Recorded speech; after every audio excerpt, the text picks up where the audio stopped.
Game 1 ng 49 PBA Commissioner's Cup Finals, dihado pa rin nga ba ang Barangay Nebra sa kamay ng TNT Tropang Giga at may inamin si Troy Rosario kung bakit daw natalo sa Game 1 ng Barangay Ginebra.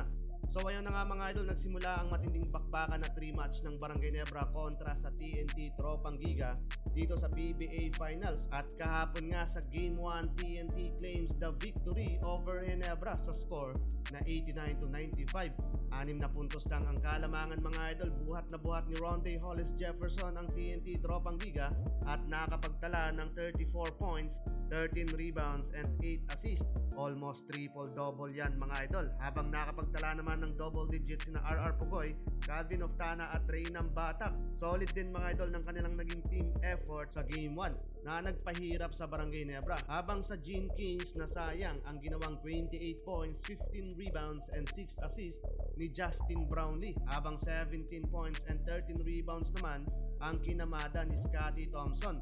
Kung titignan yung naging statistic chart sa Game 1, naghakot ng 12 turnover ang Barangay Nebra, bagay na ayaw ni Coach Timko na mangyari. Dahil etong TNT nga is one of the team sa PBA na may pinakamataas na nakapitalize na points mula sa turnover ng kalaban. Bali big 16 points yung nagawa doon ng TNT. Dikit ang talaan sa scoring at sa field goal mga idol, halos hindi lang nagkakalayo na may 42.3% field goal para sa TNT at 40.7% naman para sa Gene Kings. Sa tingin nyo mga idol, na outplayed nga ba ng TNT ang Barangay Nebra sa Game 1? Well, eto ang sagot dyan ng head coach ng Barangay Nebra. Ayon kay Coach Tim Cone, napagod daw siya kakasabi sa Barangay Nebra na na-outplayed na nga daw sila ng TNT. Hindi lang yan, na-outcoach din siya ni Coach Chot Reyes. Para kay Coach Tim Cone, yung naging depensa ng TNT, ang naging mitsa ng kanilang pagkatalo, hindi daw yun inaasahan ng Barangay Nebra na ganung depensa. Mas lalong humigpit daw yung naging offensive and defensive play ng kalaban ngayong finals. Frustrated si Coach Tim Cone sa nangyari at babawiin daw nila sa Game 2 and so on ng series ang TNT. Habang inamin naman ni Troy Rosario na hindi pa daw siya fully recover mula sa ankle sprain despite playing sa Game 1. Hindi siya nakapaglaro ng maayos doon mga idol dahil may iniinda daw.